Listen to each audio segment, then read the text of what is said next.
Everyone, we're back out at Knott's on a very hot weekend to check out what sort of scary farm stuff we can find. We believe there's been some cool additions since the last time we were here. So we're gonna make our way to Marketplace and then into the parks and see what we can find to share you what's coming for Scary Farm 2024. Let's take a look. All right, the windows of Marketplace getting themed up, and Virginia's has this new kind of fun, although it looks very much ghost town tie-in, but obviously added here for some Scary Farm effect, a fun kind of summer transition. And then as we make our way around the side here, they've added in the webbing. You can see a few of the spiders coming.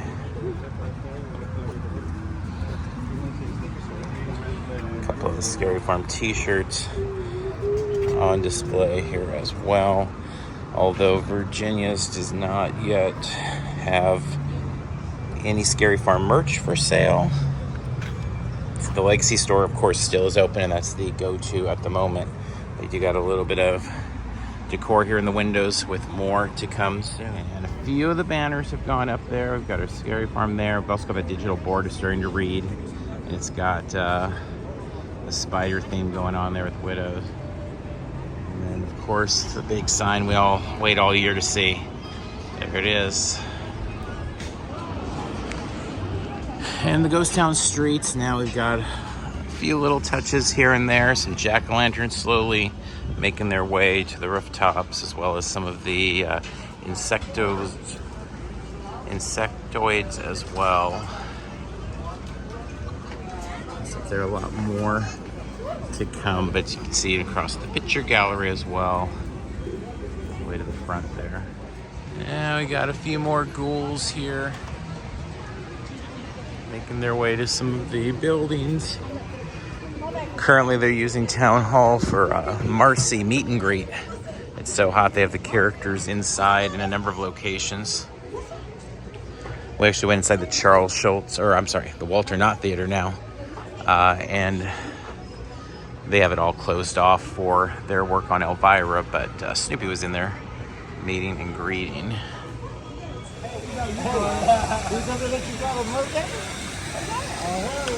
And last time we looked at the spider sacks here. And this time though, the poles have been added up and down the walkway.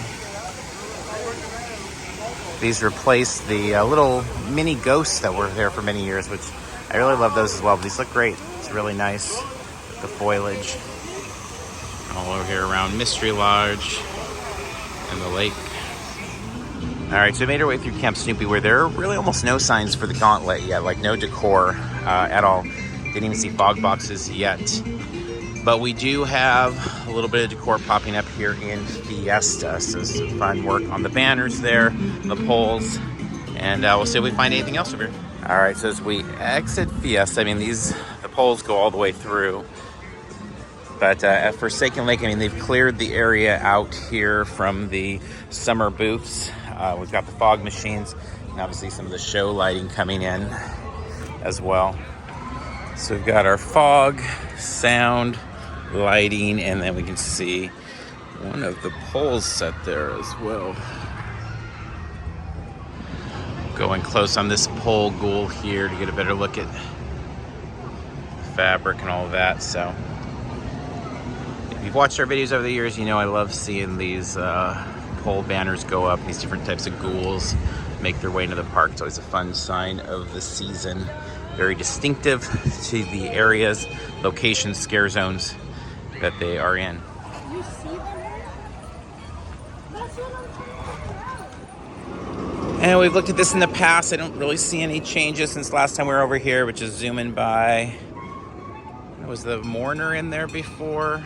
I have missed that one before. I'm not quite sure if that's a new addition or not. Looks good.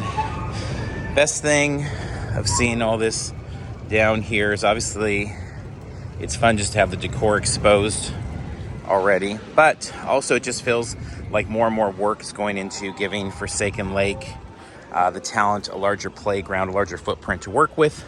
Obviously, CarnEvil has a massive footprint, but Forsaken Lake, especially when it started, we kind of had a very narrow area to work with over there. And so much of this was just darkened out, but I think we're going to see more and more activity in this area as it butts up against the gauntlet there and immersing even more of the park into the scare zones. All right, making our way over to CarnEvil, where we are immediately greeted by fun Jack in the Box. We're gonna see a whole lot more creepy goodness in this scare zone development. All right, and a new piece for the facade here for Cinema Slasher, and you can see people gathering and taking photos. We've been walking around the corner, saw about 2 other groups of people too. People are loving this addition. And then the ticket booth, of course, is out front as well, but what a great add-on this year to Cinema Slash. There's some great work from the team here at Knott, and the dimensionality to it is really cool. Fun stuff. We loved Cinema Slasher last year. Cannot wait to go back to the movies with this guy. All right, let's stroll a little bit of CarnEvil here. So we've got Bimbo Bash and Hatchet with their own spot here. The human pin cushion next up on the right. Off to the left, we've got another one of the Jack in the Boxes, as well as the Fire Eater.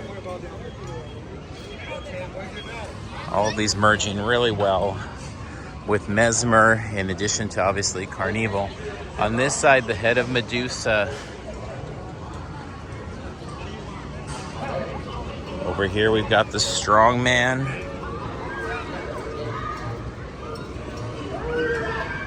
All right, we'll pick back up over here as we pick up more of them.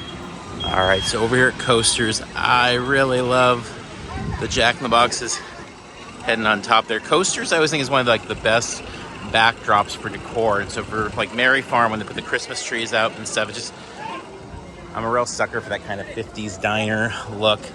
Love to see it getting some Scary Farm love there. As we continue walking the boardwalk, we've got the Frogman here. Got the Snake Charmer coming up on the other side here, the Bearded Woman. There is our Snake Charmer.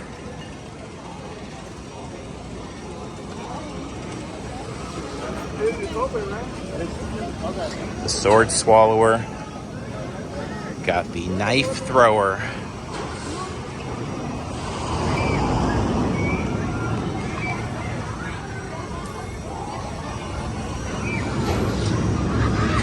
Then it looks like in our center areas there, with the flowers removed and all of the vegetation, we've got some of the circus spots there. Looks cool. And then up above, it looks like we're gonna get the monkeys returning. A couple of them, just a few of them out so far. There's one of them. Nice little touch.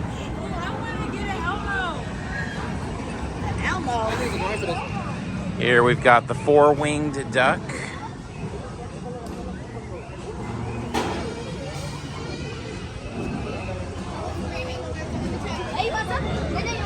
We've got a crash ride vehicle here with one of the monkeys.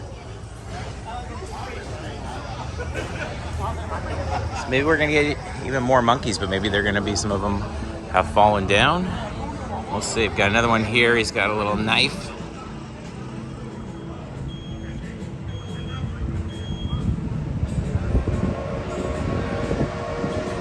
Fiji Mermaid. Next one of our banners. Looks like we got another ride vehicle coming up here. Ophidia, the Serpent Woman.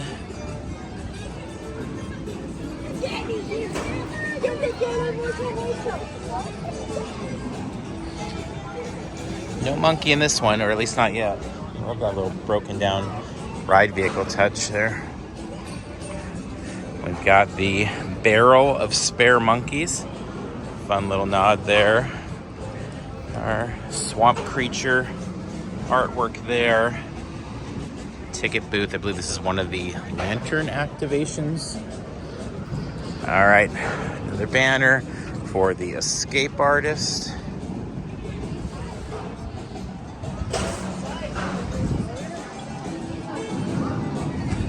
Then on this side, we've got the Electrifying Woman.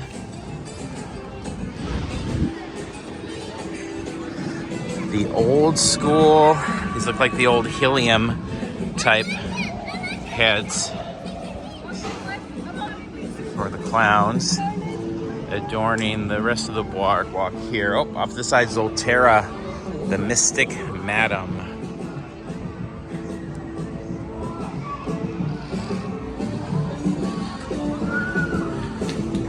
Another one of the ticket booths here.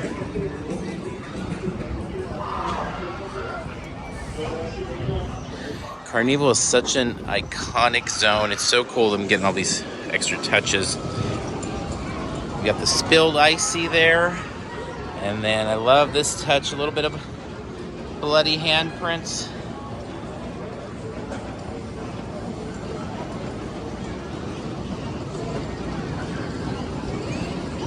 Got a few more of these heads making their way to that corner, as well as to this side over by Surf Shop. And then we'll make our way over there. We'll see some more Jack-in-the-Boxes. And then you can see that beautiful centerpiece of Jack-o'-lanterns. It looks like it's been retouched and freshened up. A nice little orange. All right, so as we approach the center here, we've got, these are all totally refreshed. Definitely brighter than we've seen them in a long time, maybe ever.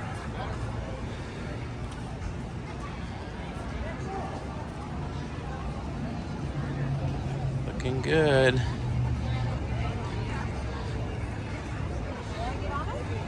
And part of the genius, again, so much of their decor, they've really locked in a smart way to transition from day to night. So stuff like this works great with the sinister glow at night, but totally fine for the little ones for Spooky Farm of the day as well.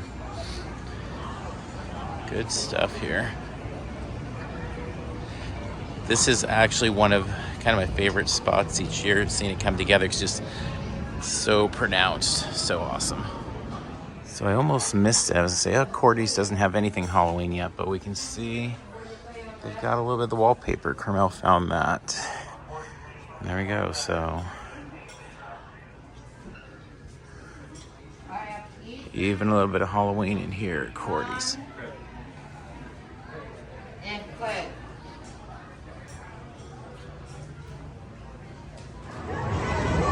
All right, Smith's Flowers and Produce. Backdrop for Friends in the Goring 20s. Last time we were here, we were just talking about the staging and some of the speakers added, and now you've got some nice big visuals like these.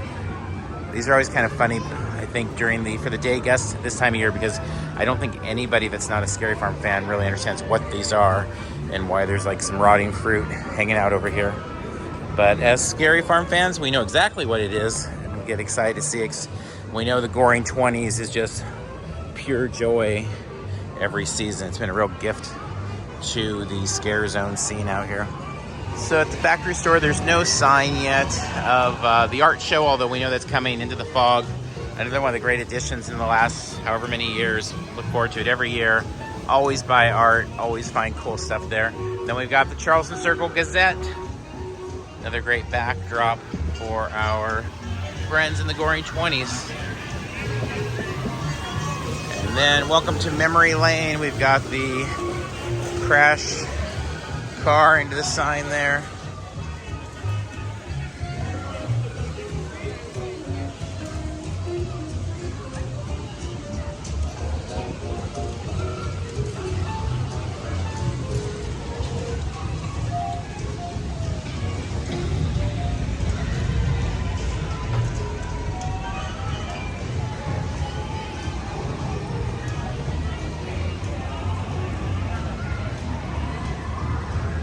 Go. Goring 20s looks just about ready. All right, so the main signage up there. No signs of any other decor around here. They don't have their pole goals up here, nor over at the log ride. And over here at the main stage, we've got La Magnifique, Carnival du Grotesque, and a lot of set work has been done since our last visit here, at least. Coming along nicely. Should be a great spot for entertainment in the evenings. I think it's going to get even more of a presence with the Walter Knott not having a real formal show in there, just having that kind of Elvira experience going on there. All right, over here, we'll make our way. The Calico Candy Mine Ride has its signage up, so we'll go take a look at that, see what else we find. Over at Wagon Camp, work for the hanging is underway, and you can see a fun little image there. They're setting the backdrop in there. All right, we are gonna wrap up out here back where we began in the marketplace, but this time on the other side of the street, Peanuts HQ, where there's a bunch of cool windows for Charlie Brown and the Peanuts crew here for Halloween. Not Scary Farm, but still fun Halloween stuff, so I thought you might like to take a look. Definitely got a rock. These backdrops are cool too. So we got Pigpen over here, which is great. The figure's great. But then also all this artwork.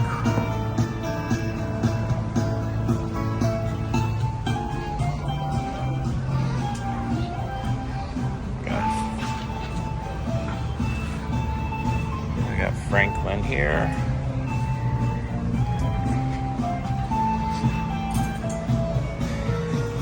And Lucy. So it's cool to see use of these costumes. We went from Camp Snoopy over here. And the figures themselves. All right, that's a wrap on this visit. As we're shooting this, it's less than 12 nights now until Scary Farm is in full bloom. Again, very excited for the season. We always are. Scary Farm's definitely a highlight of, we see well over 100 Halloween things a year, and it's always a highlight of all that. So we will have more in the lead up to Scary Farm. Then, of course, opening night, we'll be here at the event looking for all sorts of fun stuff there too. So we are going to wrap this one up. Until next time, we'll see you in line somewhere.